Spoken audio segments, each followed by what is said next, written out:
नमस्कार दोस्तों, स्वागत है आपका एक बार फिर से ब्यूरोक्रेसी और सरकार की खास खबरों के इस हमारे कार्यक्रम में।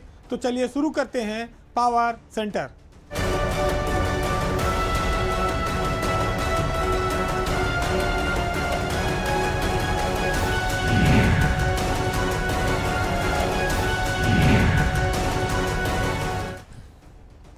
आज की शुरुआत उस चर्चित और बदनाम अफसर से जो नौकरशाही में इन दिनों भ्रष्टाचार के लिए कुख्यात हो चुके हैं।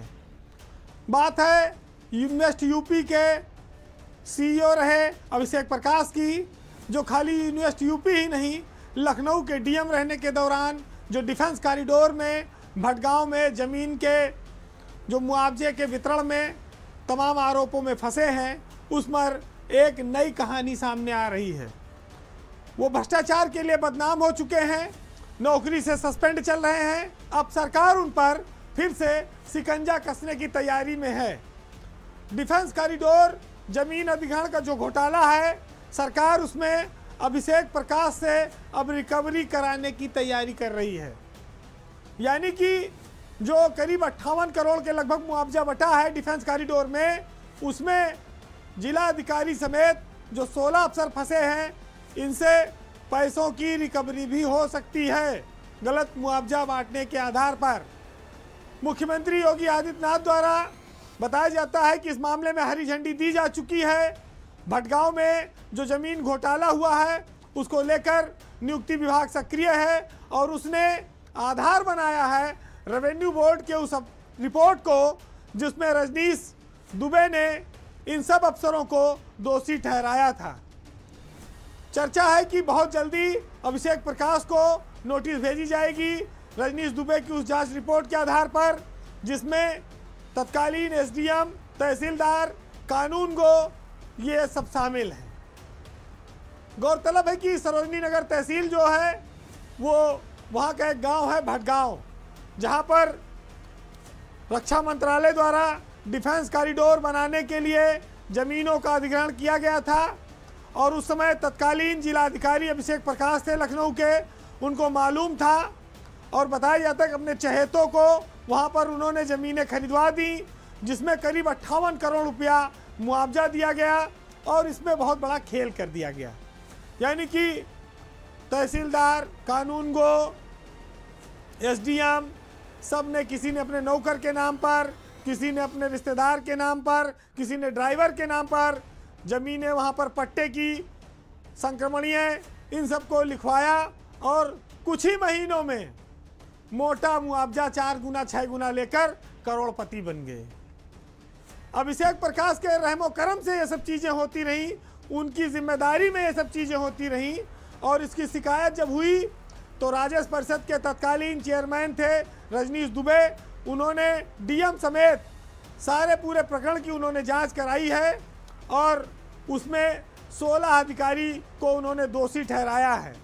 इसमें से कुछ पीसीएस अधिकारी हाईकोर्ट चले गए थे, जिन्होंने स्टे ले लिया था, लेकिन कुछ बचे हुए हैं, अभी वो नौकरी में हैं।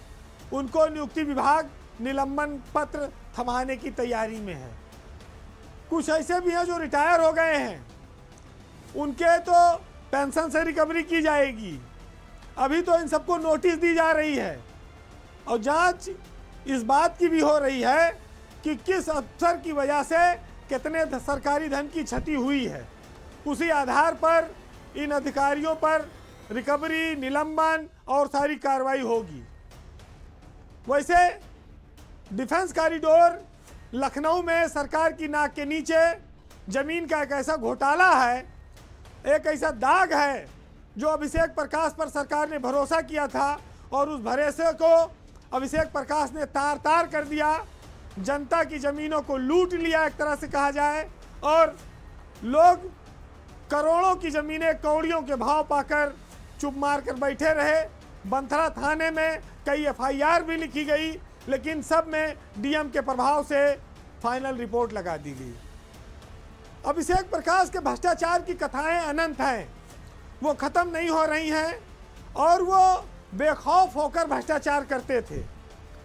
सरकार से उनकी नज़दीकी का आलम यह था कि वो डीएम लखनऊ के साथ साथ LDA-BC के भी दोहरे चार्ज पर रहे। उनको लगता था कि अब वो खुदा हो गए हैं, उनका कभी अब अंत नहीं होगा, उनकी ताकत असीमित हो गई है और वो हमेशा इसी तरह ताकत में रहेंगे।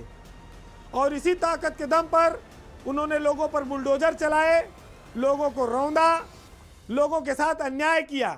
इन्वेस्ट यूपी के CEO बनते ही उन्होंने मुख्यमंत्री के ड्रीम प्रोजेक्ट में लंका लगानी शुरू कर दी। भ्रष्टाचार की वहाँ भी उन्होंने पाइपलाइन खोल दी और उसी पाइपलाइन की जकड़ में अब वो आ गए हैं। भ्रष्टाचार के मामले में करोड़ों रुपए की वसूली करने के लिए वो निलंबित हैं। उनके खिलाफ राज्य की 4 एजेंसियां जांच कर रही हैं। देर सवेर उनकी गिरफ्तारी भी हो सकती है, उनको जेल भी जाना पड़ेगा, क्योंकि ये भ्रष्टाचार एकदम ओपन केस बन गया है।